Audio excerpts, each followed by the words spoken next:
बिस्मिल्लाहिर्रहमानिर्रहीम, अस्सलामुअलैकुम and a very good morning. Good morning public में आपको खुश आमदीद कहूँगी। मैं हूँ अरमला हसन। उम्मीद करते हैं आप बिल्कुल ठीक ठाक होंगे, मज़े में होंगे, आपकी सुबह अच्छी हुई होगी।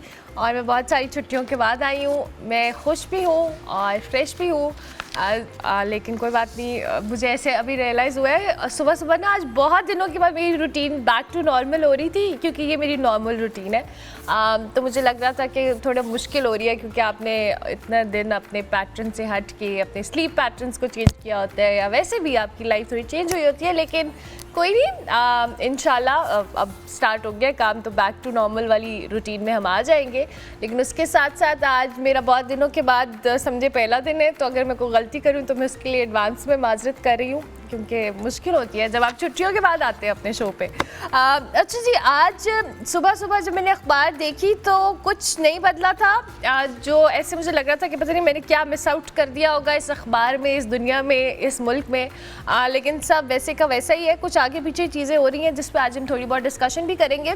कुछ वैसे मैं अगर आपको बता दूं तो पेट्रोल बचत फ़ायदा बलूचिस्तान पर खर्च होगा, ये भी आज की एक हेडलाइन है। और ओवरसीज़ पाकिस्तानीज़ के लिए कुछ मराद के हवाले से भी खबरें आई हैं, इस पे भी आज हम बात करेंगे। और एक इम्पॉर्टेंट खबर जिस पे मतलब मैं ट्रैफिक के रिलेटेड बात करूंगी। मोटरसाइकिल और जो लोडर रिक्शे हैं उनको ख़तरनाक करार दिया गया है और पाबंदी की सिफारिश भी की गई है।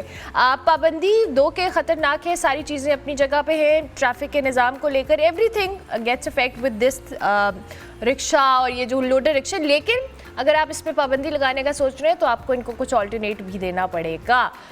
ऐसा नहीं होता कि आप किसी, क्योंकि ज़ाहिर है उनके सिस्टम्स चल रहे हैं सारे, जो भी रिक्शा चला रहे हैं, जो भी लोग हैं, लेकिन उनके लिए ऑल्टरनेट की क्या प्लान है, क्या स्ट्रैटेजी है, इस पे काम करना बड़ा ज़रूरी है। लेकिन आगाज़ में जी आज हम JUI पीपल्स पार्टी और अवामी नेशनल पार्टी ने जी मुश्तरका तौर पर खैबर पख्तूनख्वा जो माइंस एंड मिनरल एक्ट की खुल के मुखालफत कर दी है। और जमातों का मौक़िफ़ ये है कि ये कानून ना सिर्फ सूबे के कुदरती वसाइल पर जो मकामी कंट्रोल है उसको महदूद करता है, बल्कि अवामी हकूक़ और मकामी मईशत पर भी जो एक नेगेटिव इम्पैक्ट क्रिएट करेगा। इस सिलसिले में जी अपोजिशन जमातों ने भरपूर अवामी तहरीक चलाने का ऐलान किया है और हुकूमत को एक बार फिर से खबरदार किया कि अगर ये बिल वापस ना लिया गया तो अगस्त के अंदर एक ऐसी सियासी मज़ामत देखने को मिलेगी जिससे हुकूमत का इक़्तिदार भी खतरे में पड़ सकता है। ऐसी अपोजिशन जमातें कह रही हैं। अगर अपोजिशन जी अपनी धमकी पर अमल दरामद करते हुए अगस्त में भरपूर तहरीक का आगाज़ कर दी है तो क्या खैबर पख्तूनख्वा की जो सियासी फ़िज़ा है उसको मज़ीद कशीदा करेगी, और जो हुक्मरान इत्तेहाद के इक़्तिदार है इसके हवाले से जो ख़तरे की वो बात करें, क्या होगा और क्या हुकूमत इस दबाव का जवाब देगी, क्या जवाब देगी, इस पर भी हम बात करेंगे। और बिल में तरमीम के हवाले से भी कि क्या हुकूमत इस स्ट्रैटेजी को जो अपोजिशन इत्तेहाद जमातें सोच रही हैं उस पर क्या रिएक्शन इख्तियार करेगी, इस पर बात करेंगे। हमारे साथ फवाद अहमद साहब मौजूद हैं, सीनियर सहाफ़ी हैं, तज्ज़ियाकार हैं, उनको खुश आमदीद कहते हैं। अस्सलाम वालेकुम फवाद साहब, बहुत शुक्रिया कि आपने अर्ली इन द मॉर्निंग हमें ज्वाइन किया। मेरा पहला सवाल इसी एक्ट के हवाले से है, और ये जिस मुश्तरका तहरीक की अपोजिशन जमातें बात कर रही हैं, ये कितना जो पॉलिटिकल प्रेशर है वो क्रिएट करेगी हुकूमत के ऊपर? जी बहुत शुक्रिया, आपने जो है वो मदऊ किया। देखिए, इसमें दो तीन चीज़ों को ना बड़ा वाज़ेह तौर पे हमें समझना होगा। पहले तो ये माइंस एंड मिनरल बिल्स है क्या, और पाकिस्तान में इस तरह का जो भी बिल आया उसके साथ होता क्या है। बुनियादी तौर पर ये वही मामला है कि जब सिंध के अंदर कैनाल्स बनाने की बात होती है, दरिया सिंध के ऊपर कैनाल्स बनाने की बात होती है, या सिंध में जो है वो ये खबर जाती है कि कैनाल्स बनाने की गुफ्तगू हो रही है, या फिर काला बाग डैम का इससे पहले हमने देखा था, आज से कोई 15 साल पहले एक पूरी तहरीक चलती थी कि जिसमें काला बाग डैम की KPK और सिंध के अंदर मुखालफत होती थी। बुनियादी तौर पर पाकिस्तान में जो मसला काला बाग डैम के लिए था, जो कैनाल्स के लिए मसला था, वही मसला माइंस एंड मिनरल बिल्स के हवाले से है। वो जमात कि जो बलूचिस्तान के अंदर माइंस एंड मिनरल बिल को हलाल समझती है, वही KPK के अंदर माइंस एंड मिनरल बिल को हराम समझती है और 18वीं तरमीम के खिलाफ समझती है। कोई और नहीं, वो हमारे प्यारे मौलाना फजलुर रहमान है। उनकी जमात है कि जो मुर्गी को बलूचिस्तान में हराम समझती है। मुल्क के जनूबी हिस्सों के अंदर मुर्गी हराम होती है और शुमाली हिस्सों के अंदर मुर्गी जो है वो हलाल हो जाती है। अगर माइंस एंड मिनरल बिल्स की बात की जाए, थोड़ा सा अगर उसका जायजा हम ले लेंगे ना मेरिट के ऊपर, तो बात समझने में आसानी होगी कि इसके पीछे मसला क्या है। मेरिट बड़ा उसका वाज़ेह है।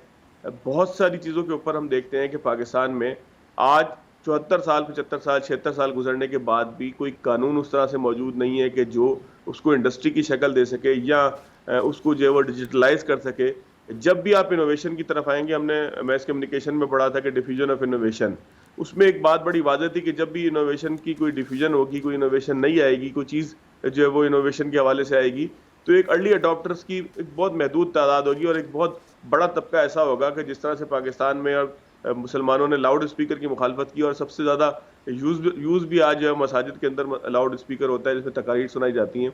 तो इस तरीके से जब भी कोई नई चीज़ आएगी तो उसकी मुखालफत होगी। और मैंने आपसे जिस तरह से पहले अर्ज़ किया कि सूबा सिंध के अंदर पीपल्स पार्टी को प्रेशर ये है कि वहाँ की कौम परस्त जमातें कहती हैं कि दरिया सिंध के ऊपर कोई नहर नहीं होनी चाहिए, दरिया सिंध के पानी के हवाले से जो है वो कोई ऐसा रास्ता नहीं होना चाहिए कि जो दरिया सिंध के रास्ते को काट कर पानी किसी और तरफ लेकर जाए। अब वहां पर चूंकि कौम परस्त जमातें मुखालफत करती हैं, लिहाजा पीपल्स पार्टी को स्टैंड लेना पड़ता है और सिंध के अंदर ये आवाज़ उठाने पड़ती है कि जब उनके ऊपर ये एक इल्ज़ाम भी लगे कि उनके सदर ने उस जो है वो कानून के ऊपर दस्तखत किए थे कि जिसके नतीजे में कनाज बननी थी। मैं इसलिए रेलिवेंसी इसके अंदर जो है वो आपको दिखाने की कोशिश कर रहा हूँ कि हमारे यहाँ बदकिस्मती ये है कि कौमी जमातें भी बाज़ मरतबा, बल्कि अक्सर मरतबा जो है वो मकामी जमातें और कौम परस्त जमातों के प्रेशर के अंदर आ जाती हैं। केपीके के अंदर जो माइनर एंड मिनरल्स बिल्स है उसके अंदर भी हम देखते हैं कि इसी तरह की जो है वो सूरत हाल का सामना है। एक बड़ी उसके अंदर शेक है कि डिजिटलाइज किया जाएगा। डिजिटलाइज से प्रॉब्लम क्या है, मैं आपको एक छोटी सी चीज समझाता हूँ। आपने एक लाइसेंस लिया कि आप माइंस एंड मिनरल्स की जो बिडिंग होगी उसके अंदर शरीक होने के लिए जो है वो आप एलिजिबल होंगे। उस लाइसेंस के नतीजे में आपने क्या किया कि आपको माइनिंग करनी नहीं थी, आपको वहां से मिनरल्स निकालने नहीं थे, क्योंकि ये इतना आसान काम नहीं है। 3-4 साल में जाके तो एक कान तैयार होती है कि जिसके अंदर से कोई ऐसा सामान निकल सके जो मार्केट में फरोख्त हो जाए। ये कोई इस तरह से नहीं है कि दुकान का शटर खोला और जाकर जो है वो बिस्किट का पैकेट खरीद लिया या चाय की पत्ती खरीद ली या वहां से कोई जो डिटर्जेंट खरीद लिया कि इसके नतीजे में आपने कपड़े घर पे आके धोने। ये इतना आसान काम नहीं है। इसके लिए आपको 3 से 4 साल का अरसा दरकार होता है। अब होता है इसमें क्या है कि जो डिजिटलाइज किया जा रहा है सारी बिडिंग के प्रोसेस को, कि मैंने भी लाइसेंस ले लिया और 4 लोगों ने और भी लाइसेंस ले लिया। हमारा कोई काम नहीं था कि हम जो है वो माइनिंग जाकर करेंगे या हमें माइनिंग का हमारी कोई ख्वाहिश भी थी। हमने सिर्फ इसलिए ले लिया कि जिसने माइनिंग करनी है उसने हमें खरीदना है, उसने हमें खरीद कर ये तय करना है कि जब हम बिडिंग के अंदर बैठेंगे तो हम जो है वो खामोश तमाशाई बनेंगे और बिडिंग को एक लिमिट से आगे नहीं जाने देंगे। अब आप इसकी मिसाल है ऐसे ले लें कि एक माइन जिसकी असल मालियत 6 करोड़ रुपए थी या 5 करोड़ रुपए थी, उसकी जो उसकी खुदाई की या उसको जो माइनिंग करने की इजाज़त मिलनी थी, वो 6 करोड़ रुपए की इजाज़त को मैंने एक इंटरनल सेटअप के जरिए कि मैंने वो खरीदनी थी, मैंने अपने साथ जो 5 बिल्डर बिठाए उनके साथ ये तय कर लिया कि मैं आपको 10-10, 15-15 लाख रुपए दे दूंगा और आपने बिडिंग को 1 करोड़ रुपए से ऊपर नहीं जाने देना। बुनियादी तौर पर यहाँ पर होता ही ये था कि जब डमी और घोस्ट किस्म के जो बिडर्स थे वो लाइसेंस लेकर बैठे हुए थे, जिन्होंने ना माइनिंग करनी थी ना उन्होंने कोई और काम करना था, वो सिर्फ और सिर्फ इसलिए लाइसेंस लेकर बैठे थे कि जब किसी हकीकी आदमी ने उस माइन की बिडिंग करनी होगी तो वो उसके साथ घोस्ट की हैसियत से मौजूद होंगे और उसकी मर्जी की कीमत के ऊपर उस माइन की बिडिंग को जो है वो तस्लीम करवाने के लिए आगे की तरफ जाएंगे। एक ये बहुत बड़ा मसला है। अब इस मसले को खत्म करने के अंदर ना किसी सूबे का प्रॉब्लम है ना किसी जो है वो वफाक का प्रॉब्लम है। इसके अंदर जो है वो आप एक मामले को जिसके अंदर दौलत का जो है वो इस्तेमाल चंद हाथों तक महदूद होता था, उसको खत्म करने की बात करें तो इसमें कौन सी ऐसी तूफानी बात है या बड़ी बात है कि जिसको आप कहें कि जी पाकिस्तान के अंदर कोई नया कानून आ गया। यहाँ पर आपने मुखालफत करनी है, मुखालफत बराए मुखालफत करनी है, उसके नतीजे में इस बिल की आप जो है वो मुखालफत की बात करें। इसकी और भी शिकों का अगर आप जायजा लें, जहाँ पर जो है वो हम ये देखते हैं कि कौंसल हुआ करती थी उसमें जो है वो मकामी लोगों की नुमाइंदगी थी। ठीक है, आप उसके ऊपर मुखालफत कर सकते हैं कि जी 18वीं तरमीम के बाद सूबों का जो है अख्तियार होना चाहिए कि वो किस तरीके से किनको माइंस देना चाहें। फिर ये माइंस और मिनरल्स का जो मामला है, इसके अंदर ये जहन में रखें कि आज भी सूबा केपीके के अंदर 4 से 5 बड़ी माइंस ऐसी हैं कि जो गैर कानूनी तौर पर चल रही हैं। तो अगर आप उसको रोकने की बात करते हैं तो इसमें क्या फर्क है। अच्छा, एक जुमला इसके अंदर जो है जिसके ऊपर बड़ा एतराज किया जा रहा है कि जी स्ट्रेटेजिक माइनिंग के हवाले से जो है कहा गया है कि जी सूबों का इख्तियार नहीं होगा। स्ट्रेटेजिक माइनिंग से मुराद ये है कि यूरेनियम अगर निकलता है किसी इलाके से तो क्या सूबाई हुकूमत उसको निकाल के उससे एटम बम बनाएगी? कतई ऐसा नहीं हो सकता। यूरेनियम का अफज़ूदा करने के लिए, यूरेनियम को जो है वो जो उसको इस शक्ल में लाने के लिए कि उससे कोई चीज़ बन जाए, वो जाहिर है कि वफाक का इख्तियार है। वो एक ऐसा सब्जेक्ट है, यूरेनियम तो आपको पता है आप खरीद भी नहीं सकते इस तरीके से मार्केट से मिलने वाला। यूरेनियम की अफजूदगी से लेके यूरेनियम की खरीदारी तक ये तमाम मामलात वाकई स्ट्रेटेजिक जो है वो चीज़ों से जुड़े होते हैं और इसी की बात की जा रही है। तो आप ये कहें कि जी यूरेनियम की अफजूदगी जो है वो यूरेनियम की खरीद फरोख्त जो है वो मकामी किसी दुकान के ऊपर रखकर होगी कि जैसे तेजाब या बैटरी बेची जाती है, तो ऐसे तो पॉसिबल नहीं है ना। उसको आप स्ट्रेटेजिक कहेंगे। अच्छा, हाँ, उसकी आप डेफिनेशन तलब कर सकते हैं कि वो किस तरीके से जो है वो डिफाइन होगी। ठीक है। तो अगर बिल के मेरिट्स के ऊपर बात करें तो इनमें से किसी सियासी जमात ने, जिनका नाम आपने यहाँ पर लिया, हम्म। उसने इस बुनियाद के ऊपर इसकी मुखालफत नहीं की कि इसके अंदर फलां शेख जो है उस उसके पे ऊपर जो तरह है वो गुफ्तगू कर ये लेनी चाहिए। अच्छा फवाद साहब, मैं आप ही की बात का आपका एक जुमला लेकर मैं उसी पे आपसे करूंगी कि अक्सर जो मकामी जमातें होती हैं, कौमी जमातें भी उनके इन्फ्लुएंस में आ जाती हैं, और फिर जिस तरह से भी आप खुद भी इस डिस्कशन का हिस्सा आपको आगे बढ़ा रहे हैं बात को, मेरा सवाल भी ये, अब ये जो इन्फ्लुएंस आया है, हम पहले भी जानते हैं कि खैबर पख्तूनख्वा हो या हम दीगर सूबों की भी बात करें, आपने सिंध का जिक्र किया जिसमें हम केनाल मनसूबों के हवाले से बात कर रहे थे, ये सारी चीज़ें जो हैं, अब जाहिर है इसमें इम्पैक्ट आता है एक सूबे की जो ओवरऑल इंफ्रास्ट्रक्चर है, या वहाँ पे जो हालात वाक़यात हो रहे होते हैं। बहुत सारे सूबे ऑलरेडी कंप्लेन करते हैं कि जी हमारे साथ बड़ी ज़्यादती होती है, हमें निगलेक्ट किया जाता है, और उसमें जब हम ये बात कर रहे हैं तो अब ये जब एहतजाज का जिक्र करेंगे या ये जमातें मिलकर एहतजाज करेंगी, तो जो ऑलरेडी हालात वाक़यात इतने साजगार नहीं है उन जगहों पे, ये तो फिर एतराज़ात मज़ीद खुल कर आएंगे, और फिर हम इसको किस तरह से टैकल करेंगे, हुकूमत इसको किस तरह से टैकल करेगी?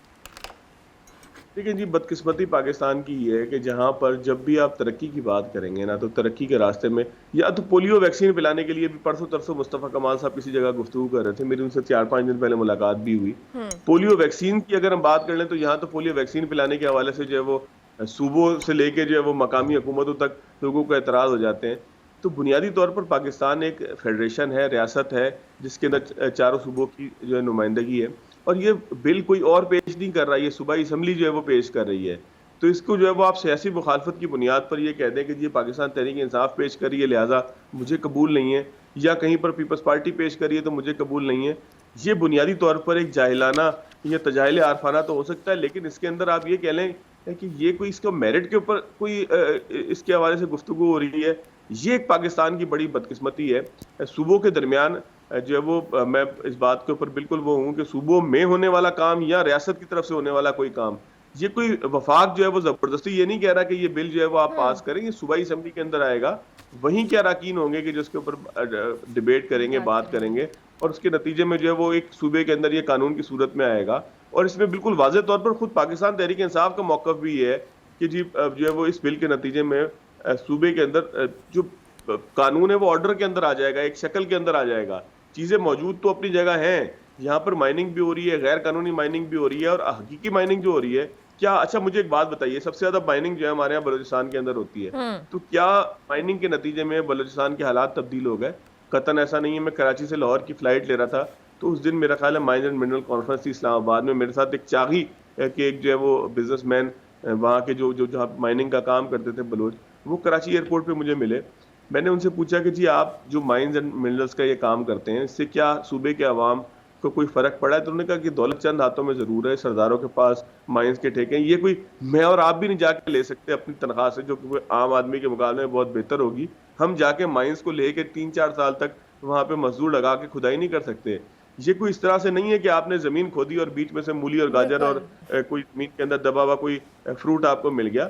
ये माइंस हैं जिसकी जो है वो डिगिंग के लिए 3-3 4-4 साल आपको चाहिए, कि जिसके बाद वो इस काबिल होती है कि वहां से कुछ चीज आप निकाल सकें। और कॉपर की बात अगर होती है ना, हम कहते हैं कि जी वो जो जिस कंपनी को रेकोडेक का मुआहदा दिया था, आपको पता है वो सिर्फ 2 कंपनियां दुनिया के अंदर ऐसी थी, एक कनाडा की थी और गालिबन एक बेल्जियम की थी, कि जो इतनी सलाहियत रखती हैं कि वो वहां से जो है वो निकाल सकें, रेकोडेक से जो है वो कोई कॉपर निकाल सकें या कोई ऐसी चीज निकाल सकें। तो ये कैपेबिलिटीज के भी इशूज होते हैं। इन तमाम मामलात पे जब तक आप दुरुस्त कानून साजी नहीं करेंगे, आप ऐसा कानून नहीं बनाएंगे कि जिससे जो कानून है उसकी जिंदगी को भी जो है वो कम से कम खतरात हों, और यानी कि सेफ्टी के मामलात भी हों, और जो बायर है उसकी जो है वो जो जमा पूंजी है या जो उसने इन्वेस्टमेंट की है वो भी महफूज हो। तो जब तक आप एक ऐसा माहौल नहीं बनाएंगे वफाक की सतह पर, रियासत की सतह पर, तो आप गैर मुल्की इन्वेस्टर्स को कैसे बुलाएंगे? देखें, IMF के साथ जो भी हमारी डील थी, उस डील के अंदर वाज़ेह तौर पर IMF ने भी आपसे कहा था कि आप सूबों को इस बात पर पाबंद करें कि वो अपने पास जो है वो एग्रीकल्चर का टैक्स लगाएं। तो ये हो नहीं सकता कि एक वफाक के अंदर, एक रियासत के अंदर, आपको याद है कि एक मौके के ऊपर हमें जो है वो बिजली की कीमतों के हवाले से जब जो है वो IMF ने कहा कि आप इस तरीके से कीमतों को लेकर चलें, तो एक सूबे ने जो है वो ऐलान कर दिया कि हम कीमतों के अंदर कमी कर रहे हैं और एक को रिलीफ दे रहे हैं। तो IMF ने कहा भैया आप ये क्या कर रहे हैं? तो बुनियादी तौर पर ऐसा हो नहीं सकता कि रियासत पाकिस्तान किसी चीज़ के हवाले से किसी फरीक से मुआहदा करे और उसके लिए कोई कानूनी शक्ल मौजूद ना हो। बहुत सारी जो इन्वेस्टर होते हैं उनको कानूनी तहफ़्फ़ुज़ चाहिए होता है, उनको अदालतों के मामलात में आपकी तरफ से गारंटीज़ चाहिए होती हैं कि आप अदालत में इस मामले को लेकर जाएँगे, तो आपके मुल्क का कोई ऐसा कानून जो है वो इन फील्ड मौजूद होगा कि जो उनको तहफ़्फ़ुज़ दे सके। तो ये नहीं हो सकता कि कोई गैर मुल्की इन्वेस्टर बलूचिस्तान से लेके केपी से लेके सिंध या पंजाब में किसी भी जगह पर आए और उसको जो है वो कानूनी तहफ़्फ़ुज़ मौजूद ना हो मिले। तो इस पे आने वाला वक्त बताएगा। Thank you very much Fawad साहब, बहुत शुक्रिया कि आपने इस इम्पॉर्टेंट टॉपिक के ऊपर हमें गाइड भी किया, और जाहिर है इन डिटेल इन सारी चीज़ों पे हम बात कर रहे हैं और आइंदा आने वाले दिनों में भी करेंगे। जाहिर है जो भी डेवलपमेंट होगी इसका हम जिक्र करते रहेंगे। मुझे ब्रेक लेनी है, ब्रेक के बाद वापस आएंगे। आप देखते रहिए good morning public. Welcome back to good morning public. Ji break के बाद वापस आ गए हैं। अब हम बात करेंगे पीएसएल के हवाले से। मैं अब पहली दफ़ा पीएसएल के बारे में बात करने लगी हूँ, so I am really looking forward. मैं चूँकि फॉलो करी थी थोड़ा बहुत, लेकिन बहुत ज़्यादा मुझे आइडिया नहीं है। स्टिल विल मेक श्योर कि पीएसएल रिलेटेड जो भी अपडेट्स हैं, कल लाहौर वर्सेस कराची मैच था जी, जैसे इंडिया वर्सेस पाकिस्तान हम इसकी हाइप बनाते हैं, इसी तरह लाहौर और कराची की भी बहुत हाइप बनाते हैं। लेकिन कल जी बड़ा अच्छा मैच हुआ और छठा मैच था, और इस मैच के अंदर लाहौर कलंदर्स ने बड़ी शानदार कारकर्दगी का मुजाहरा किया जी। 65 रन से इन्होंने कराची किंग्स को शिकस्त दी है। कराची के नेशनल स्टेडियम में मैच हुआ, जहां पर जो कैप्टन है लाहौर कलंदर्स के शाहीन शाह अफरीदी, इन्होंने टॉस जीतकर पहले बैटिंग का फैसला किया और फिर ये फैसला उनका बिल्कुल दुरुस्त साबित हुआ। बड़ा टफ टाइम दिया उन्होंने कराची किंग्स को, 201 रन का एक टारगेट सेट किया। उसके बाद कराची किंग्स ने भी बहुत जान मारने की कोशिश की, लेकिन फ़खर जमान का कैच ड्रॉप हुआ। उसके बाद उन्होंने बहुत फेंटी भी लगाई और इस फेंटी का नतीजा ये हुआ कि कराची किंग्स हार गया और लाहौर कलंदर्स जीत गया। 136 रन सिर्फ चेस कर सकी कराची किंग्स। इस वक्त हम इस पर भी बात करेंगे, और आज चूंकि मुल्तान वर्सेस इस्लामाबाद वो भी मैच होने वाला है, उस पर भी डिस्कशन करेंगे। हमारे साथ काशिफ शबीर साहब मौजूद हैं, उनको खुशामदीद कहते हैं। अस्सलाम वालेकुम, कैसे हैं आप? खैरियत से? थैंक यू वेरी मच कि आपने हमें ज्वाइन किया। मैं आपको भी ऑफ ही दे कही थी कि मैं थोड़ा इस मामले में हुई भी हूँ, मुझे इतना ज़्यादा आइडिया नहीं है, बट स्टिल जी कल कराची वर्सेस लाहौर मैच, पहले तो हम इस पर आपका तज्जिया लेंगे। कैसा डिसीजन था शाहीन शाह अफरीदी का, जो उनके लिए तो बज़ाहिर बड़ा अच्छा साबित हुआ? हाँ बिल्कुल, थोड़ा आउट ऑफ बॉक्स डिसीजन था, क्योंकि सारे एक्सपेक्ट यही कर रहे थे कि जो टॉस जीतेगा वो पहले जो है बॉलिंग करेगा, क्योंकि ड्यू फैक्टर जो है वो बड़ा एक मेन रोल अदा कर रहा है। उसके अलावा पिछले मैच में हमने देखा कि 234 चेज़ किया कराची किंग्स ने, तो एक वो प्रेशर भी डेफिनेटली लाहौर कलंदर्स के ऊपर होगा, लेकिन it was a brave decision और वो पे ऑफ भी किया। लेकिन मैं समझता हूँ कराची किंग्स को खुद अपने आप को ब्लेम करने की ज़रूरत है। वो जो कैच छुटा फ़खर जमान का, that was very crucial catch था। और उसके अलावा ये है कि उसके बाद डैरल मिचेल और फ़खर जमान ने बहुत अच्छा इनिंग्स को आगे लेके गए। Anything above 200 is always difficult for the other team, और वही हुआ कल। प्रेशर में डाला, और जो बॉलिंग थी शुरू का स्पेल जो था, ख़ास तौर पे पहला ओवर जो था शाहीन शाह अफरीदी का, वो बहुत अच्छा था, जिसमें उसने वार्नर की विकेट भी ले ली, और विंस जो कि पिछले मैच का सेंचुरियन था वो भी आउट हो गया। तो उसके बाद it was no place for Karachi Kings, और फिर कराची किंग अंडर प्रेशर आ गया और मैच हार गया। और अभी तक जो पीएसएल का जाहिर है, हम जिस मोमेंटम की हमेशा जिक्र करते हैं, जब भी एक टूर्नामेंट स्टार्ट होता है उसमें एक मोमेंटम बिल्ड होता है और फिर आइडिया होना शुरू हो जाता है एज एनालिस्ट भी आपको कि ये जो टारगेट सेट कर लिया गया है या 200 प्लस, जैसे आपने कहा कि ये अगर स्कोर कोई टीम कर रही है तो ये एक सेफ स्कोर है और उसको चेस करना भी इटसेल्फ मुश्किल हो जाता है। ये जो एक मोमेंटम है इस पीएसएल का, how do you feel about it? मेरा ख्याल है 200 जो है वो अभी कोई सेफ टारगेट नहीं है, जिसको हम कहते हैं ना पार स्कोर। शायद पार स्कोर हो सकता है 200, लेकिन आप सेफ जोन में जाते हैं व्हेन यू क्रॉस 230 240 फिर हो सकता है। लेकिन जैसा मैंने कहा कि कराची किंग्स ने पिछला मैच 234 चेज़ किया था, तो लग ऐसा रहा था कि अगर अच्छा ओपनिंग स्टैंड मिल जाए, पावर प्ले का अच्छा इस्तेमाल कर लें कराची के ओपनर्स, तो हो सकता है कि कराची किंग्स ये भी चेज़ कर लें। लेकिन वो चूँकि ऊपर की 2 विकेटें गिर जाना, वार्नर ख़ासतौर पर विंस के विकेट का गिर जाना, वो that was the turning point for Lahore Qalandars, और वहाँ से लाहौर कलंदर ने फिर उनको उठने नहीं दिया। और आप अगर बॉलिंग को देखें तो बड़ी स्ट्रॉन्ग बॉलिंग है लाहौर कलंदर्स की, ख़ास तौर पे आसिफ आफरीदी बहुत अच्छी बॉलिंग कर रहा है, नई बॉल को बहुत अच्छा इस्तेमाल कर रहा है। फिर उसके अलावा जमान का इंक्लूजन कल टीम के अंदर, वो भी बहुत अच्छा फैसला था लाहौर कलंदर्स की तरफ से। तो एज अ बॉलिंग यूनिट बड़ा स्ट्रॉन्ग है लाहौर कलंदर्स, और उनकी अगर आप बैटिंग देखें तो बैटिंग भी उतनी ही मजबूत है। डैरल मिचेल के आने से उनकी बैटिंग बड़ी ज़्यादा मजबूत हो गई है। पहले इसी टीम के अंदर राशिद था अफगानिस्तान का, राशिद खान, लेकिन राशिद खान की एब्सेंस जो है वो फील नहीं होने दे रहा। आसिफ आफरीदी बहुत अच्छी, कहा जा रहा था कि राशिद खान की एब्सेंस से लाहौर कलंदर्स को फर्क पड़ेगा, लेकिन वो डेंट पड़ा नहीं है। डेविड वीजे जो है वो इतनी फॉर्म में नहीं है, पहले मैच में हमने देखा इतनी अच्छा परफॉर्म नहीं कर सका पहली बॉल पे, बल्कि वो आउट हो गया। बॉलिंग में भी इतना अच्छा नहीं नज़र आ रहा, लेकिन उसको अच्छा कवर कर रहा है आसिफ आफरीदी। नई बॉल का जो इस्तेमाल कर रहा है वो शाहिनशाह आफरीदी के साथ, वो बहुत अच्छा है। और डेथ पे जो बॉलिंग में ज़मान खान जो उनको देता है वो फिनिशिंग टच, मेरा ख्याल है उस लिहाज से अगर लाहौर कलंदर को देखा जाए तो ओवरऑल बड़ा अच्छा कॉम्बिनेशन है। लेकिन इसके साथ साथ मैं ये आपको बताऊं, अगर आप सारी टीम्स को देखें तो इस दफ़ा लग रहा है कि सारी टीम अच्छी बैलेंस टीम है। किसी एक टीम को आप ये नहीं कह सकते कि इस टीम का जो है कोई मैच नहीं है बाकी टीम्स के साथ। जिस तरह पिछले सीज़न में, सीज़न 9 में कराची किंग्स का नज़र आ रहा था कि कराची किंग्स का वो बैलेंस बन ही नहीं रहा था, कॉम्बिनेशन ही नहीं उनका बन रहा था, जिसकी वजह से उनको प्रॉब्लम हो रहा था। लेकिन इस दफ़ा आप कोयटा देख लें, पेशावर देख लें, किसी भी टीम को देख लें, इस्लामाबाद और मुल्तान, इस्लामाबाद तो खैर हमेशा से आप देखें ये वाइट टीम है जिसने हमेशा क्वालिफायर्स में गई है, पहली 4 टीमों में हमेशा रही है PSL की। लेकिन इस दफ़ा जो है ना अलार्म बेल्स वो बज रही हैं पेशावर ज़ल्मी की तरफ। अच्छा, क्योंकि पेशावर ज़ल्मी उस टाइम परफॉर्म नहीं कर रहा, उनका कॉम्बिनेशन अभी तक तो नहीं बना, सेटल नहीं हो रहे ना अभी, वो सेटल भी नहीं हो रहे, कॉम्बिनेशन उनका नहीं बन रहा। उसमें उनको ये नहीं समझ आ रही कि ओपनर किसको लेके जाएं। हारिस जो कि एज एन ओपनर खेलता है, बाबर आजम की वजह से उसको नंबर 3 पे खेलना पड़ रहा है, और साइम अयूब चूँकि इंजरी से बिल्कुल वापस अभी आया है, वो भी वापस उस तरह की परफॉर्मेंस नहीं दे रहा। बाबर आजम भी नहीं वो उस तरह की परफॉर्मेंस दे रहा। पहले मैच में डक और दूसरे मैच में 1 रन बनाया बाबर आजम ने, तो इसलिए ये कॉम्बिनेशन जो है पेशावर ज़ल्मी को जल्दी कवर अप करना पड़ेगा। अच्छा, अभी आपने पेशावर ज़ल्मी का भी जिक्र किया, लेकिन चूंकि आज मुल्तान और इस्लामाबाद का मैच है और दोनों टीम्स मुल्तान सुल्तान जो इस्लामाबाद हों, बड़े अच्छा हमने पास्ट सीजन्स के अंदर भी देखा है PSL के, बड़ी अच्छी टीम कॉम्बिनेशन, बहुत अच्छी परफॉर्मेंसेस। सो आज के मैच में आप किसको ज़्यादा फेवरेट करार देंगे? देखिए मैं बायस्ड हूँ टुवर्ड्स इस्लामाबाद हमेशा से तो मैं तो आपको कहूँगा Islamabad is a favourite team, लेकिन मुल्तान सुल्तान को भी आप राइट ऑफ नहीं कर सकते। इस्लामाबाद मुल्तान सुल्तान की बड़ी अच्छी टीम है, उसका जो कैप्टनसी है इसकी मोहम्मद रिजवान की, वो हमेशा से एक टर्निंग पॉइंट रहती है उस टीम के लिए, और वो ऐसे मौके पर अच्छे डिसीजंस करता है कि दूसरी टीम थोड़ा फंस जाती है। लेकिन अगर कॉम्बिनेशन वाइज देखा जाए तो मैं समझता हूँ दोनों एट पार हैं, लेकिन डेफिनेटली एज हासिल है इस्लामाबाद को, क्योंकि इस्लामाबाद ने अभी तक दोनों मैच जीते हुए हैं, टॉप ऑफ द टेबल पे भी है इस्लामाबाद।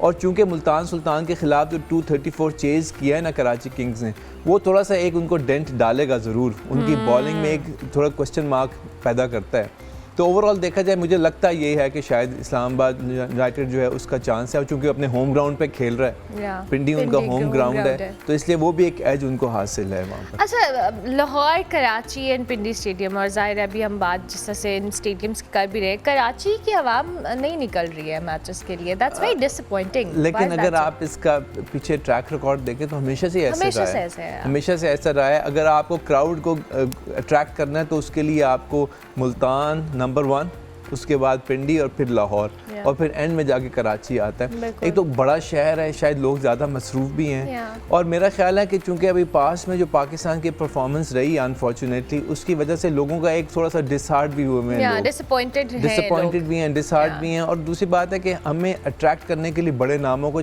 लाना पड़ेगा और कराची को परफॉर्म करना पड़ेगा, जबकि कराची ने पहले मैच में बहुत अच्छा परफॉर्म किया, बिल्कुल नेक टू नेक चल रहे थे मुल्तान सुल्तान के साथ। तो हमारा ये ख्याल था कि शायद कराची में लोग आएँ, शायद इसी वजह से इस दफ़ा जो ओपनिंग सेरेमनी है उसको भी पिंडी में शिफ्ट किया गया, पिंडी को चांस दिया गया। तो आई एम श्योर जब मोमेंटम बनेगा तो हो सकता है कराची में लोग आना दोबारा शुरू हो जाए। हाँ, क्योंकि ऑब्वियसली अब इतनी बड़ी लीग जिसको हम कर रहे हैं और जिसके हवाले से हम बात करते हैं हमेशा के, हम इसको एक ब्रांड बना चुके हैं in fact, but at the same time लोगों का जो इंटरेस्ट ना होना है, स्पेसिफिकली मैं ये नहीं कह रही कि बिल्कुल इंटरेस्ट नहीं है, obviously people watch at home, but stadiums के अंदर एक इम्प्रेशन देना, और ज़ाहिर है जब इंटरनेशनल प्लेयर्स आ रहे हैं, वो देख रहे हैं, फिर इंटरनेशनल मीडिया है, उन सब की नज़रें हैं, सो जो मौजूदा सिचुएशन के अंदर जो कराची की एडमिनिस्ट्रेशन है या PSL की एडमिनिस्ट्रेशन है, PCB है, they should take steps, don't you think that? बिल्कुल ऐसा है, लेकिन देखें आपको किसी वजह से मोटिवेट करना पड़ेगा क्राउड को कि क्राउड वहाँ पर आए, उसके लिए कुछ चीज़ें करनी पड़ेंगी PCB को भी, लोकल एडमिनिस्ट्रेशन को भी। एक तो ये है कि लोगों की एंट्रेंस, लोगों का वहाँ पहुँचना, उसको आसान करना पड़ेगा। That's very important. देखें कराची में सबसे बड़ा मसला ये है कि लोगों के लिए वहाँ पहुँचना बड़ा इशू है, क्योंकि आप इतने इंसर्कल कर देते हैं बहुत बड़े एरिया को, फिर लोगों को वॉक करके जाना पड़ता है। वहाँ से कोई शटल सर्विस का चलाना, कोई रिलैक्स थोड़ा सा करना पड़ेगा वो। इसी तरीके से पिंडी में, इसी तरीके से लाहौर में भी करना पड़ेगा। लाहौर में भी इटसेल्फ अगर हम मैच देखने जाएं तो अच्छा खासा आपको हैसल है। मेरा ख्याल है ये मेन फैक्टर है जिसकी वजह से लोग निकलने से थोड़ा हिचकिचाते हैं, फैमिलीज नहीं आती। लेकिन अगर आप शुरू में देखें लाहौर में फैमिलीज आती थी और अभी भी आएंगी इंशाल्लाह, लेकिन यही चीज़ आपको कराची में करनी पड़ेगी, थोड़ा फैसिलिटेट उनको करना पड़ेगा। उसके अलावा ये है कि जो जनरल इंक्लोजर हैं उनके टिकट्स के शायद रेट्स भी थोड़े से कम करने चाहिए ताकि लोगों को वहाँ अट्रैक्ट करें। वैसे भी कराची का स्टेडियम सबसे बड़ा स्टेडियम है, वहाँ ज़्यादा कैपेसिटी है, तो अगर 10, 15, 20 हज़ार लोग आए तो लगता है ऐसे ही जैसे स्टेडियम बिल्कुल खाली है। और पिंडी में चूंकि कैपेसिटी कम है, लोग थोड़े कम भी आए तो लगता है जैसे स्टेडियम भर गया। थोड़ा इलेक्ट्रिक एनवायरनमेंट भी है यहाँ पर पिंडी में, जो कि कराची में वो भी थोड़ा सा मिसिंग है। तो ये चीज़ें बेहतर करने की ज़रूरत है। और चूँकि प्रीवियसली हमने देखा है कि कराची किंग्स की परफॉर्मेंस भी उस लेवल की नहीं रही, तो भी लोगों को थोड़ा डीमोटिवेट कर देती है कि जी हमारी हाँ बिल्कुल शुरू कर दी है। इसलिए मैं कह रहा हूँ जो आगे मोमेंटम बनेगा, आई एम श्योर लोग वहाँ पर जाना शुरू होंगे। और जिस तरह लाहौर खेल रही है, आप देखिएगा लाहौर जब भी आएंगे तो यहाँ पर भी बड़ा ज़्यादा इलेक्ट्रिक एनवायरनमेंट होगा। आई एम रियली लुकिंग फॉरवर्ड कि लाहौर के अंदर जो मैचेस होने वाले हैं आइंदा, और जो लाहौर और कराची हम कहते हैं ना हमेशा राइवलरी और होती है at the end of the day, वो भी बड़ी एक्साइटमेंट। ये वैसे हमने खुद बना दी है राइवलरी, बट स्टिल वही बात है। आपने शुरू में अच्छा कहा कि इंडिया पाकिस्तान की तरह ये लाहौर कराची, लाहौर और कराची को लेते हैं, हालांकि अपनी लीग है, but at the same time वो हम नहीं, लेकिन अच्छा है, मजा रहता है इससे। देखें दोनों बड़े शहर हैं और लोग ज्यादा बैठ के डिस्कशंस कर रहे होते हैं। इनफैक्ट बड़ा कल्चर है कि जी अच्छा लाहौर वाले ये कह रहे हैं और कराची वाले कह रहे हैं। लेकिन इसी तरह हमें ना इस्लामाबाद और पेशावर की भी आपस में राइवलरी क्रिएट करनी चाहिए, क्योंकि दोनों का वो होम ग्राउंड है और उसमें होना चाहिए जबरदस्त। Thank you very much Kashif साहब, बहुत शुक्रिया कि आप तशरीफ लाए। काशिफ शबगी स्पोर्ट्स एनालिस्ट हमारे साथ मौजूद थे जी। पीएसएल के हवाले से हम बात कर रहे थे, रोज करेंगे बात, इन मैचेस को हम रोज डिस्कस करेंगे। मुझे एक ब्रेक लेनी है, ब्रेक के बाद वापस आएंगे। आप देखते रहिए good morning public. Welcome back to good morning public ji. Break के बाद वापस आ गए हैं। जिस इम्पॉर्टेंट टॉपिक पे हमने बात करनी है वो है किसानों के हवाले से, लेकिन उस टॉपिक पे जाने से पहले ज़रा हम किचन का रुख भी करेंगे, जहाँ पे हमारे साथ इस वक्त सारा अकमल शेफ साहिबा मौजूद हैं। अस्सलाम वालेकुम जी, सारा कैसी हैं आप? वालेकुम अस्सलाम, अल्हम्दुलिल्लाह, आप कैसी हैं? मैं बिल्कुल ठीक ठाक, थैंक यू वेरी मच सारा, बहुत शुक्रिया कि आप तशरीफ़ लाई। और आज आपके किचन में क्या बन रहा है? आज मेरे किचन में चिकन शनवारी बन रही है। ठीक है। और ये ब्लैक पेपर यानी कि काली मिर्च से बनाई जाती है, इसमें ज़्यादा स्पाइस नहीं होते और ये बहुत ज़्यादा लजीज होती है। ये आप मटन में भी बना सकते हैं, चिकन देसी में भी बना सकते हैं और दूसरा फार्मी चिकन से भी बना सकते हैं और टेस्टी बनती है। तो साथ हमारे आप इसे अब रोटी के साथ भी सर्व कर सकते हैं, नान के साथ भी सर्व कर सकते हैं। तो इंशाल्लाह आज आपको अच्छा लंच मिलेगा। क्या बात है, बेहतरीन, थैंक यू वेरी मच सारा, बहुत शुक्रिया। आप अपना काम जारी रखिए, मीनवाइल हम आपकी तरफ आएंगे और रेसिपी भी जानने की कोशिश करेंगे। अच्छा जी, पंजाब की अगर हम बात करें तो इस वक्त गंदम की जो कटाई है वो ज़ोरों शोर से जारी भी है, लेकिन हर साल की तरह हमने इस साल भी देखा है जो किसानों के मसाइल हैं वो अपनी जगह जूं के तू बरकरार हैं। किसान परेशान भी हैं, सरापा एहतजाज भी हैं और हुकूमत ने अभी तक जो सरकारी सतह पर है गंदम ख़रीदने का ऐलान नहीं किया और ना ही जो सपोर्ट प्राइस है उसका तयन किया है। नतीजा ये है कि जी जो किसान हैं वो ओपन मार्केट में अपनी गंदम आधी कीमत पर बेचने पर मजबूर हमें नज़र आ रहे हैं। 2023 में जी जो गंदम हम अगर बात करें 4,000 रुपये मन फरोख्त हो रही थी, वो आज 2100 से 2400 रुपये के दरमियान बिक रही है, जबकि काश्त के जो अखराजात हैं, खाद, बीज, स्प्रे, डीजल, मजदूरी, ये सब देखी जाए तो ये अपनी जगह पर महंगे हैं, उसी प्राइस के ऊपर है। इसमें किसान ना सिर्फ नुकसान उठा रहे हैं बल्कि एहतजाज पर भी उतर आए हैं और पंजाब जो कि मुल्क की मजमूई गंदम पैदावार का 70% जो हिस्सा है वो मुहैया करता है, वहाँ के किसानों ने वार्निंग दी है कि अगर इनकी आवाज़ ना सुनी गई तो वो आइंदा सिर्फ घर के लिए गंदम उगाएंगे, जिससे मुस्तकबिल में गंदम का संगीन बहरान भी जन्म ले सकता है। इसी पस मंज़र में जी आज हम बात करेंगे, हमारे साथ खालिद हुसैन भट्ट साहब मौजूद हैं जो कि मरकज़ी चेयरमैन है किसान खालिद हुसैन भट्ट साहब जो कि मरकज़ी चेयरमैन है किसान इत्तेहाद के, उनको हम खुश आमदीद कहते हैं। Thank you very much sir, बहुत शुक्रिया खालिद साहब, आपने क्या हमें ज्वाइन किया।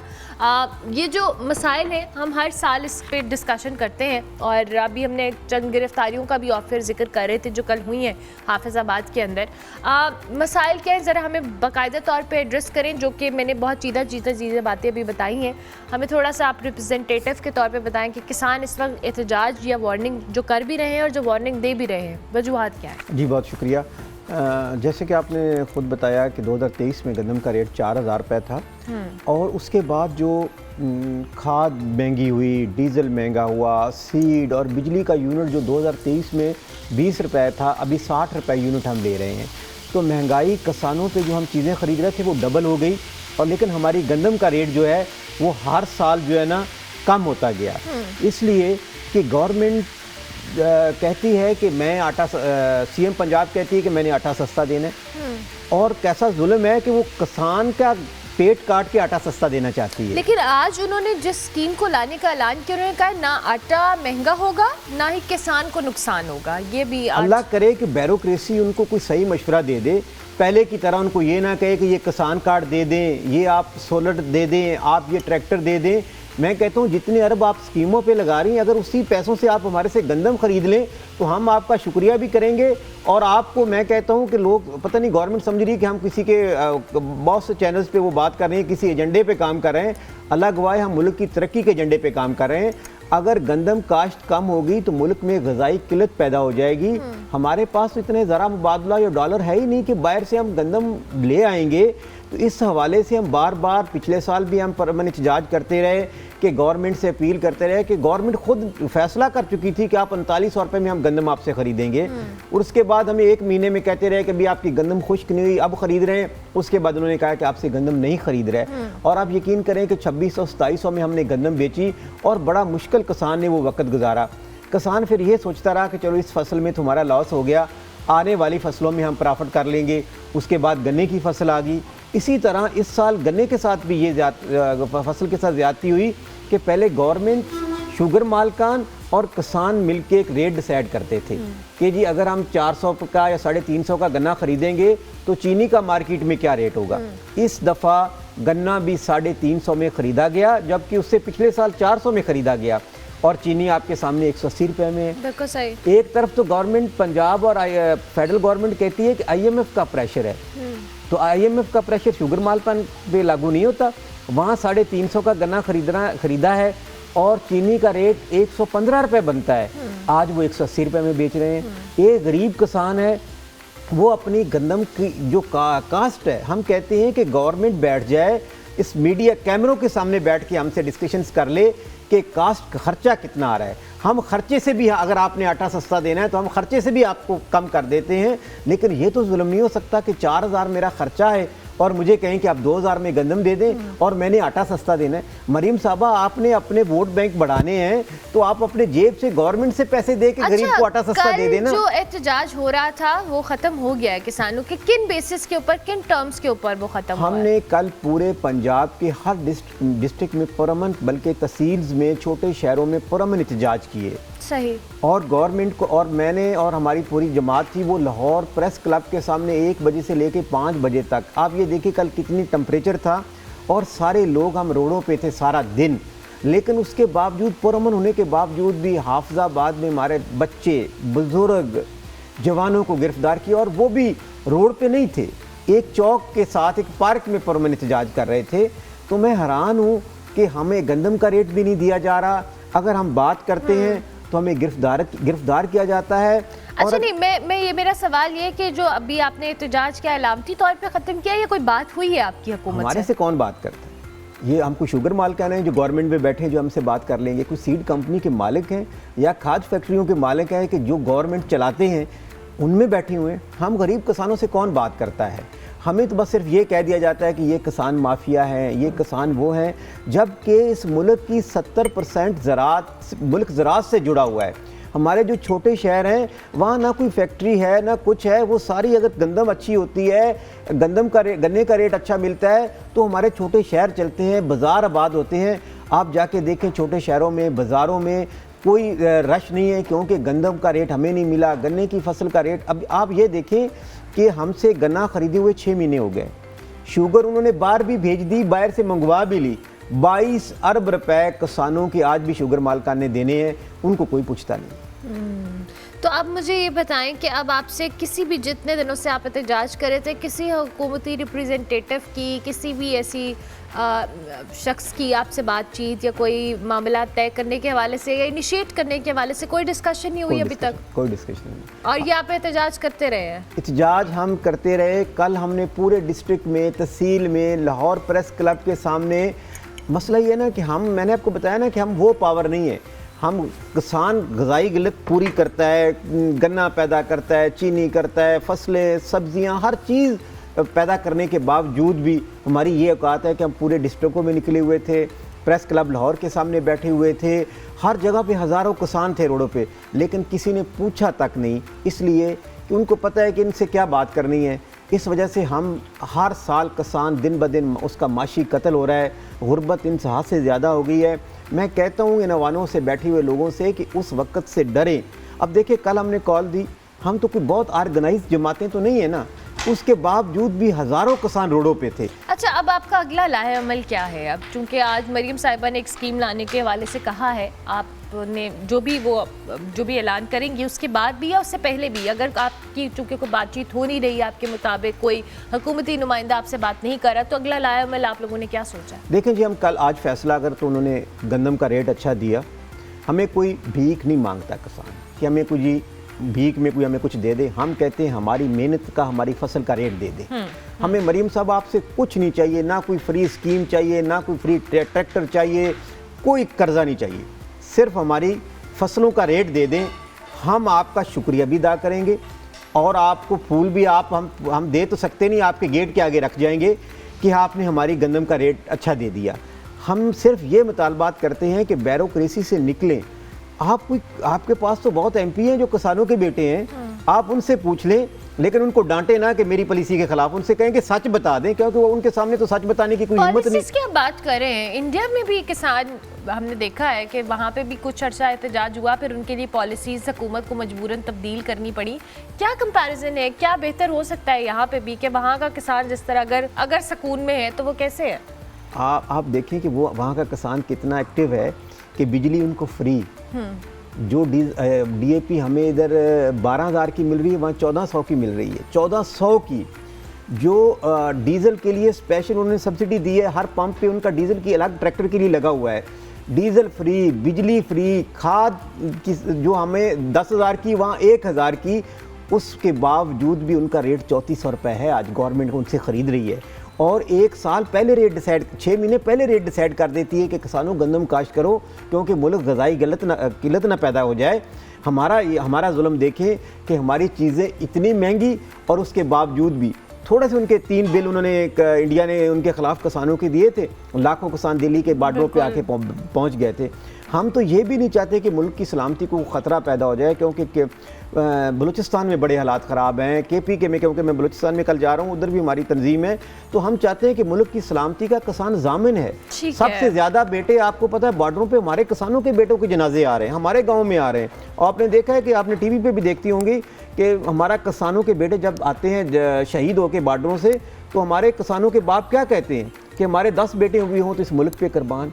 हम अपने बेटों की कुर्बानियाँ भी दें, दिन रात मेहनत करके इस मुल्क की ग़िज़ाई किल्लत भी पैदा करें, और उसके बावजूद भी जुल्म है। अनफॉर्चुनेट है, और मसाइल जो भी हैं अगर उनको मेरिट के ऊपर हल किया जाए तो क्यों नहीं। और ये जो हर साल हम किसान रोड्स पे निकला हुआ देखते हैं और जो ये मसाइल लेकर आए, और उनके मुताबिक अभी तक किसी भी शख्स ने इनसे बात करने की कोशिश तक नहीं की। दो कि आज किसी पैकेज के हवाले से वज़ीर आला पंजाब मरीम नवाज साहिबा ने ऐलान किया है, देखते हैं जी मसाइल हल होते हैं या नहीं। हमारी तो दुआ है कि जो किसान आपकी मुल्क की मईशत के अंदर बड़ा इंपॉर्टेंट रोल प्ले कर रहा है, इसको इस तरह से सड़कों पे निकलना इनके लिए भी मुनासिब नहीं है। और ज़ाहिर है मुल्क के अंदर जो ग़िज़ाई किल्लत है, अगर ये एहतजाज या धरने देंगे तो फिर इससे मामला किस तरफ जाएंगे। ब्रेक लेंगे, ब्रेक के बाद वापस आएंगे।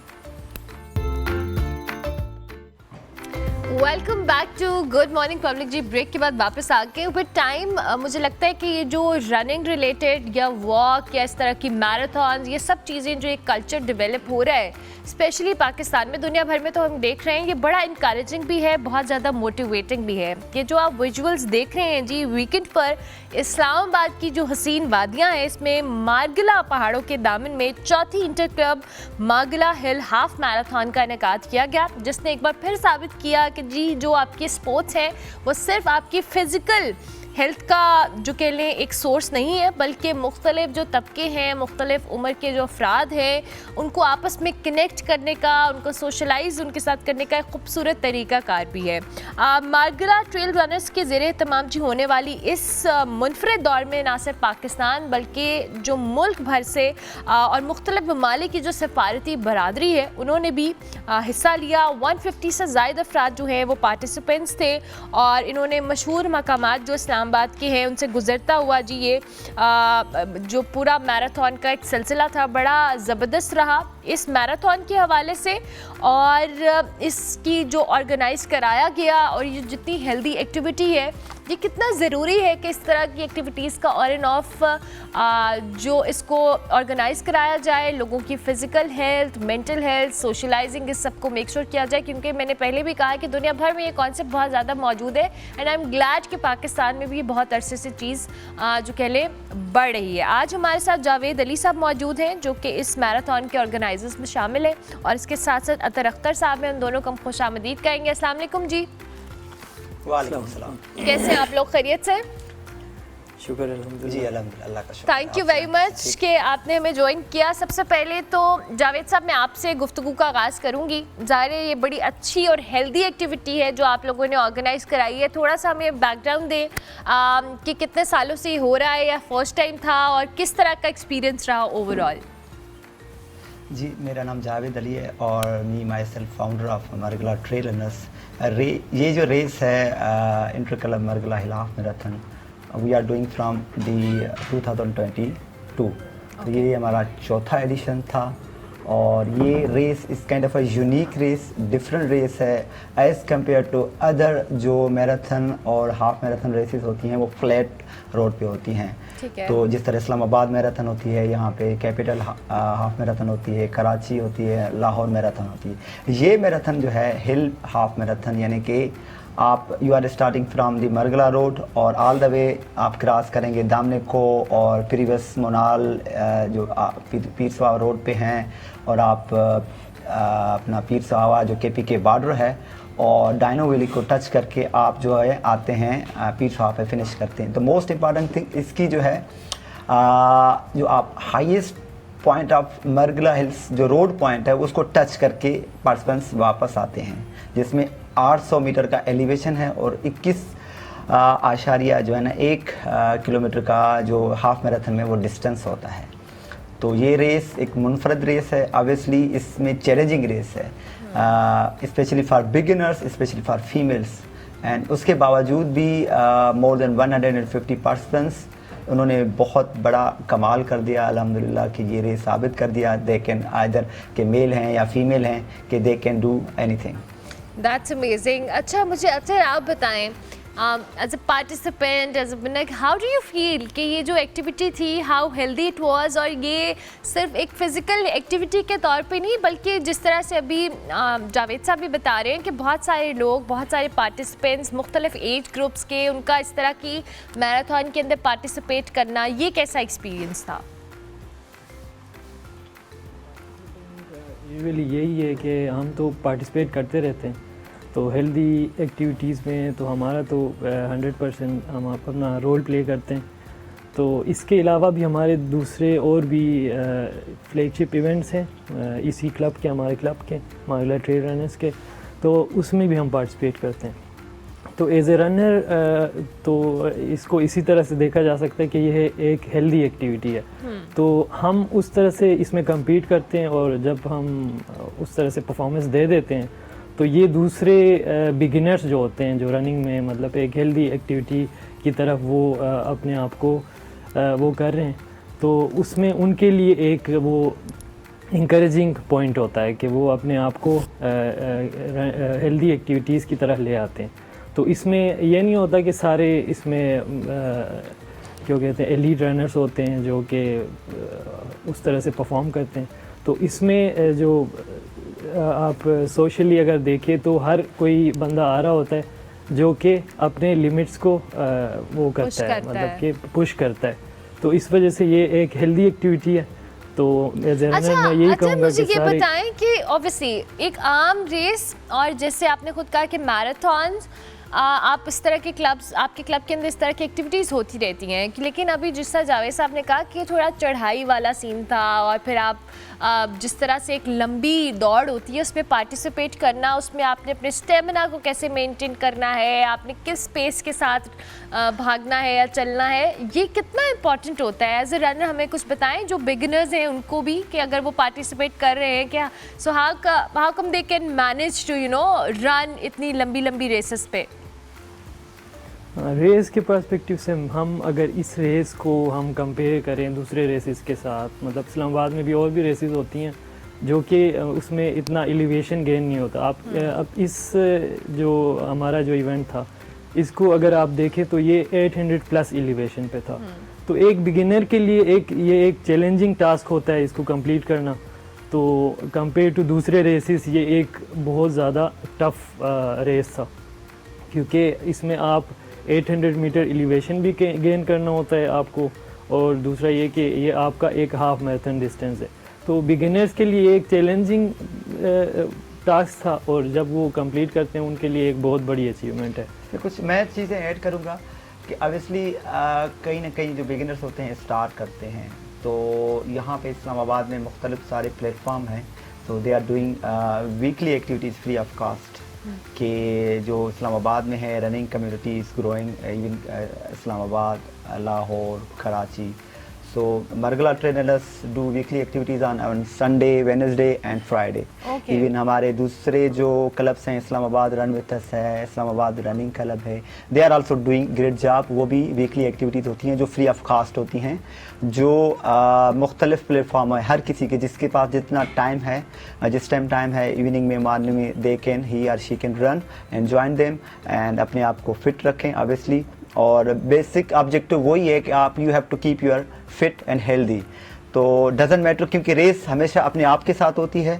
और race either you are running for a personal bet, best कर रहे हैं, इनाम के लिए कर रहे हैं, पोजीशन के लिए कर रहे हैं, तो हर दफ़ा जो है रेस वही जीतता है जो अपने आप को हराता है। अच्छा, तो हर दफ़ा अपने आप के साथ सॉरी, मुझे एक और सवाल मेरा यहाँ पे, जैसे आपने खुद भी कहा कि ये बड़ी अच्छी और हेल्दी एक्टिविटी तो है, एट द सेम टाइम आप लोग हर वीकेंड के ऊपर या हर वीकली कुछ एक्टिविटीज़ भी कराते हैं।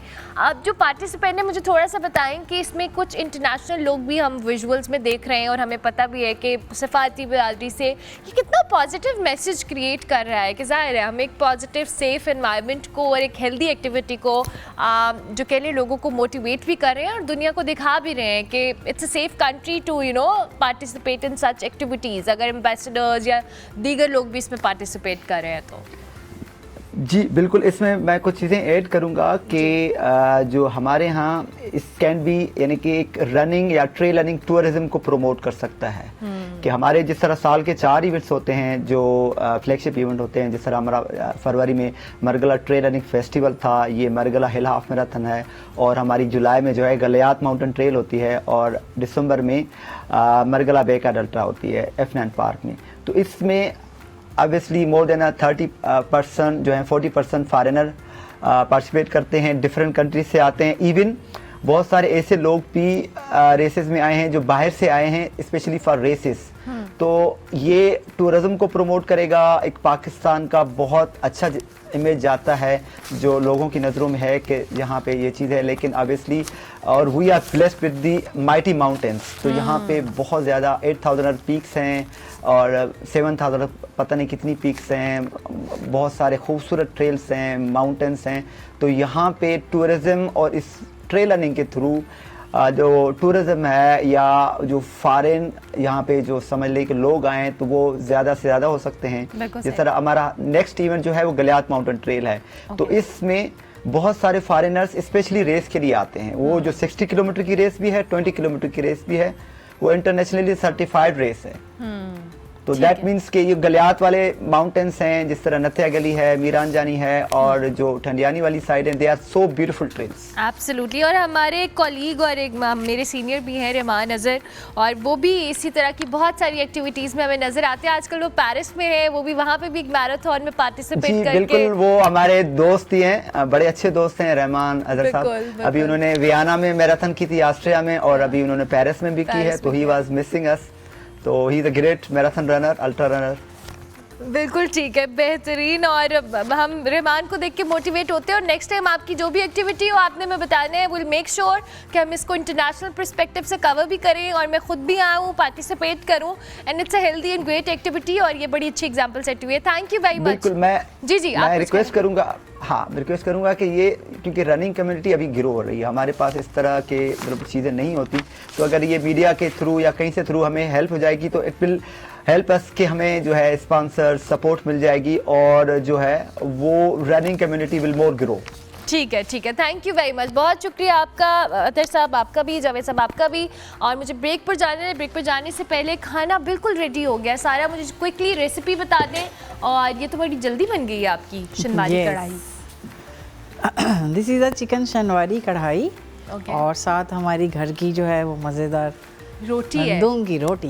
क्या बात है। तो रेसिपी क्या है जी? रेसिपी जल्दी से। ये है कि आपने सबसे पहले जो है वो चिकन को अच्छी तरह विनीगर विद वाटर के साथ अपना धो लेना है, अच्छी तरह वॉश कर लेना है, ताकि जो भी इसमें टॉक्सिन है वो ख़त्म हो जाए। देन आपने सबसे पहले जो है वो कढ़ाई के अंदर अपना ऑयल डालना है या बटर। उसके बाद आप चिकन डालेंगे, उसे हल्का सा लाइट ब्राउन करेंगे ताकि उसमें अच्छा सा कलर आ जाए। ठीक है।